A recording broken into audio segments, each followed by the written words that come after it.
트로빌 해변으로 1864년 살롱 전시회에 입선한 외잼 부댕은 자신감을 얻어 1865년에도 유사한 주제로 살롱전에 도전합니다. 부댕은 이번에는 트로빌 해변에서의 해수욕 시간과 도빌 카지노에서의 콘서트의 두 점을 출품하였습니다. 알려진 바에 따르면 부댕은 1864년부터 1869년까지 6년 동안 총 10점을 살롱 전시에 제출하였습니다. 트로빌 해변에서의 해수욕 시간과 도빌 카지노에서의 콘서트 등의 6점만이 그 실체가 확인되지만 10점 모두 해변에서 여가를 즐기는 파리 및 도시 부르주아들을 그린 그림으로 알려져 있습니다. 1860년대 중후반의 활약으로 부댕은 해변 화가의 명성을 얻습니다.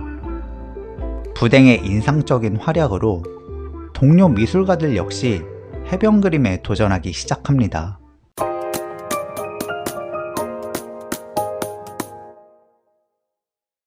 풀바디의 점심 식사로 단번에 파리 미술계의 유명인사로 떠오른 에두아르 마네는 1865년 살롱 전시회에 그보다 더 큰 논란을 일으킨 올랭피아를 제출합니다.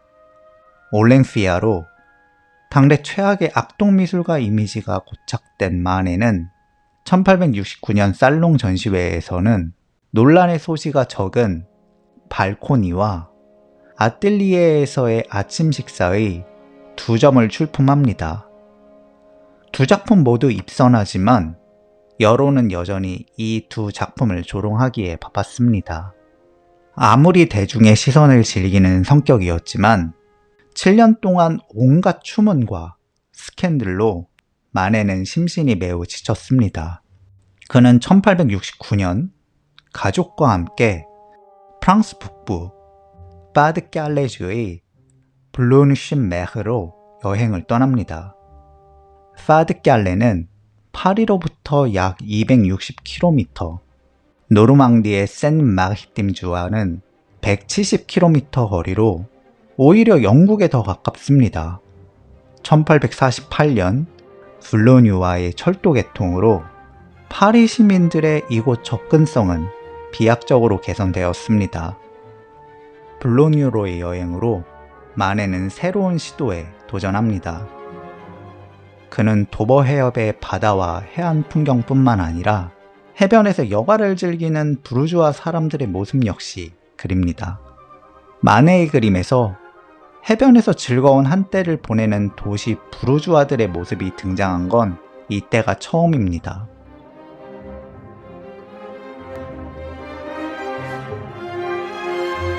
휴식을 위해 가족여행으로 떠난 블루뉴셴메흐에서의 새로운 시도는 1870년대 마네의 그림이 획기적으로 변하는 데 결정적인 영향을 줍니다. 그 이후 마네는 더욱 불분명하고 거친 붓질을 사용할 뿐만 아니라 자연광에 따라 실외를 배경으로 한 보다 인상주의적인 그림들로 넘어갑니다. 1860년대까지 비교적 오랜 뿌리를 지닌 주제들을 전통적인 방식으로 제작하였지만 1870년대 이후 마네는 이러한 주제와 방식들을 포기하고 대신 당대 파리 부르주아들을 집중적으로 탐구합니다.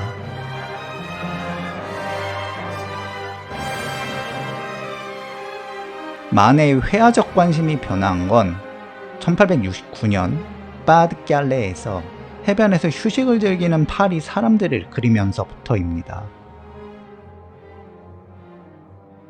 에드가 드가 역시 1869년 파드칼레와 노르망디 등지를 여행하였습니다. 드가 역시 여행지에서의 풍경을 그렸습니다. 인물이 배제된 파스텔 그림도 그렸지만 그는 해변에서 여가를 즐기는 도시 부르주아의 모습에도 초점을 맞추었습니다. 드가도 이 시기 해변에서 한가로운 시간을 보내는 파리지앵의 모습이 담긴 해변 풍경을 완성합니다.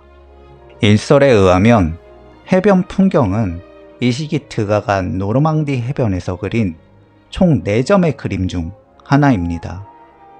부댕과 마네의 해변 그림들과 달리 드가는 특정 인물을 클로즈업해서 보여줍니다. 소녀는 엄마로 보이는 여인의 무릎을 베고 누워있고 아이 엄마는 딸의 갈색 머리를 빗겨주고 있습니다. 긴장감이 풀린 소녀는 잠든 모습입니다. 비록 이 그림은 여행에서 돌아온 후 작업실에서 완성됐지만 드가 역시 부댕이 처음 개척한 해변에서 여가를 즐기는 도시 부르주아라는 주제에 호기심을 느꼈음을 입증해 줍니다.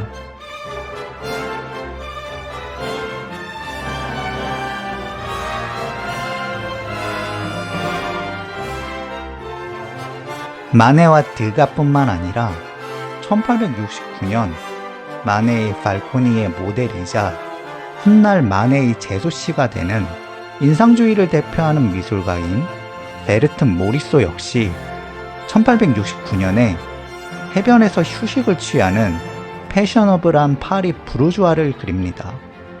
프랑스 북서부 브르타뉴의 작은 항구 도시 로리앙을 그린 로리앙 항구에는 흰색 드레스에 흰색 양산을 쓴 채 제방에 앉아 바다를 바라보는 젊은 여인이 등장합니다. 비록 얼굴은 정확하게 묘사되어 있지 않지만 마네의 발코니에서 그녀는 흰색 옷을 입고 등장한 전력이 있기 때문에 이 패셔너블한 의상을 입은 여인은 모리소 자신으로 추정됩니다. 베르트 모리소는 1870년대에도 꾸준히 해변에서 한가한 시간을 보내는 아이와 아기 엄마의 모습을 그리며 해변을 배경으로 여가를 즐기는 파리 부르주아들의 모습에 꾸준한 애정을 보입니다. 1870년 부댕은 브레스트만과 피니스테르주 케르호의 어부들의 2점을 출품합니다. 지난 6년 동안 부댕이 살롱 전시회에 출품한 그림들과 달리 이 두 그림은 브르타뉴 지방의 자연 풍경과 현지 주민들의 삶을 다루고 있습니다. 동료 화가들이 1869년부터 해변에서 여가를 즐기는 도시 부르주아들의 모습에 관심을 드러내기 시작하지만 부댕은 오히려 그러한 주제들로부터 멀어지기 시작합니다. 그 결과 부댕은 1870년부터 자신이 창시한 주제의 그림을 살롱전에 더 이상 출품하지 않습니다. 1869년 살롱 전시를 마지막으로 부댕이 더 이상 해변에서 여가를 즐기는 도시 부르주아들의 모습을 그린 그림을 살롱 전시에 보내지 않은 것에 관하여 미술사학자 로랑 마니브는 자신의 내적 갈등이 폭발했기 때문이라 주장합니다. 마네, 드가와 모리소는 모두 부유한 도시 부르주아 출신입니다. 하지만 부댕은 작은 어촌 마을의 서민 집안의 아들입니다. 그의 아버지는 비록 어부는 아니었지만 그와 그의 가족은 늘 지역의 어부들과 이웃으로서 친하게 지냈습니다. 1860년대 이후 노르망디 해안의 르 아브르, 옹플레르, 슈르빌은 파리 시민들에게 사랑받는 휴양지로 재탄생했지만 여기에 긍정적인 효과만 있는 건 아니었습니다. 해변을 따라 리조트가 개발되고 레스토랑, 카페, 카지노, 상점들이 개발되면서 기존의 어업에 종사하던 사람들은 더 편하고 고수익을 거둘 수 있는 서비스 직종으로 전업하였습니다. 관광 서비스업으로 외지인을 직접 대면하지 않더라도 도시 사람들의 옷차림과 행동으로 지역 주민들이 오랫동안 고수해온 삶의 방식과 전통, 더 나아가 정체성마저 흔들리게 되었습니다. 지역 주민들이 버리고 간 쓰레기로 자연이 파괴되는 현상은 말할 것도 없고요. 휴양지 개발 이면에 숨겨진 지역 주민들의 혼란과 불편을 그들과 같은 정체성을 지닌 부댕과 같은 미술가는 견디기 힘들었을 겁니다. 트루빌 해변으로 살롱 전시회에 입선했지만 그는 이미 1864년부터 해변에서 여가를 즐기는 도시 부르주아라는 주제에 괴로움을 느꼈던 것으로 보입니다. 1865년 동생 루이에게 보낸 편지에 그는 이렇게 고백합니다. 나는 다른 걸 해야 할 테지만 언제나 해변을 그리는 화가여야 하겠지.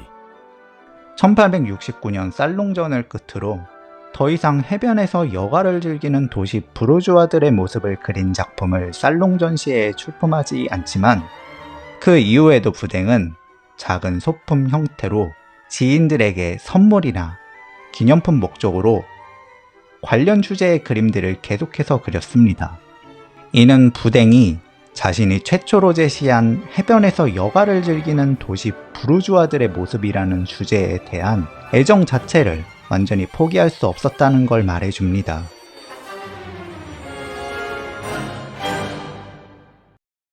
르 아브르시의 장학금을 받고 파리로 미술 유학을 다녀온 후 1857년 33살의 나이로 가족이 있는 르 아브르로 돌아온 부댕에게 어느 날 18세 소년이 그림을 배우겠다고 찾아옵니다. 이 소년은 캐리커처 화가가 되는 게 목표였습니다. 부댕은 이 소년의 그림 스승이 되어줍니다. 부댕은 이 소년에게서 남다른 재능을 발견합니다. 스승 외젠 이자베이가 풍경화가로서의 자신의 잠재력을 발견해 주었듯 부댕은 제자에게서 풍경화가로서의 재능을 발견하여 풍경화가를 추천합니다. 소년은 풍경화가가 되기로 결심하였고 그가 바로 클로드 모네입니다. 풍경화에 남다른 재능을 보인 모네는 1860년부터는 스승의 영향에서 벗어나며 점차 자신만의 독자적인 스타일을 개척해 나갔습니다. 모네는 부댕의 제자였지만 이들은 단순한 사제지간이 아니었습니다. 모네는 부댕에게 1860년 파리를 떠나 그들이 처음 만난 르 아브르로 돌아가 같이 바다 풍경을 그리자고 설득하였습니다. 부댕은 이에 응하였고 르 아브르를 거쳐 옹플레르까지 넘어갑니다. 그는 옹플레르에서 바다 풍경을 집중적으로 탐구했습니다. 이후 1870년 8월에는 모네 및 그의 가족들과 트루빌에서 같이 지낼 정도로 모네 가족과도 개인적으로 친하게 지냈습니다. 1860년대부터 꾸준히 살롱 전시회에 도전했던 모네는 1874년 까미유 피사로, 드가, 샹 오기스트 르누아르 등과 함께 단체전을 개최하였습니다. 모네는 이 전시에서 7점의 파스텔화를 포함하여 총 12점을 공개하였습니다. 모네가 전시한 5점의 유화 가운데에는 인상, 해돋이가 포함되었습니다. 화가이자 비평가인 루이 르루아는 전시작들이 회화로서의 자질이 형편없다고 판단하였고 조롱의 의미로 기획자인 모네의 인상, 해돋이를 콕 집어 전시에 참여한 미술가들을 인상주의자들로 지칭하였습니다. 이 명칭은 대단한 파급력을 발휘하였습니다.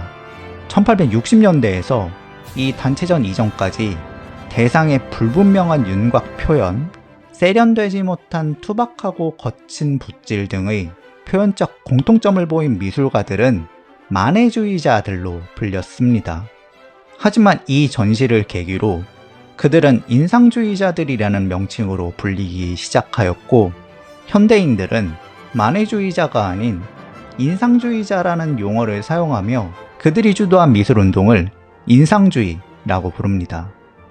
인상주의자, 인상주의라는 용어가 탄생하며 서양 미술 사상 최초의 아방가르드 미술운동이 시작된 첫 번째 인상주의 전시에는 모네의 스승인 부댕 역시 참가합니다. 이 전시에서 부댕은 스케치를 포함하여 총 13점의 작품들을 선보입니다. 작품 수만으로는 전시의 주최자인 모네보다 더 많은 수준으로 부댕이 인상주의 시작에 상당한 공헌을 했음을 알 수 있습니다.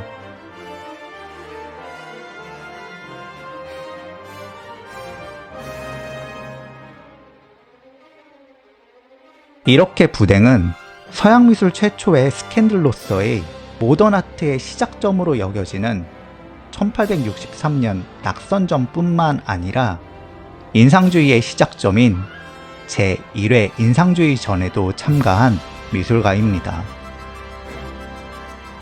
부댕은 모던 아트 역사의 초기 단계에서 조용히 그 역사를 함께 써나간 장본인입니다.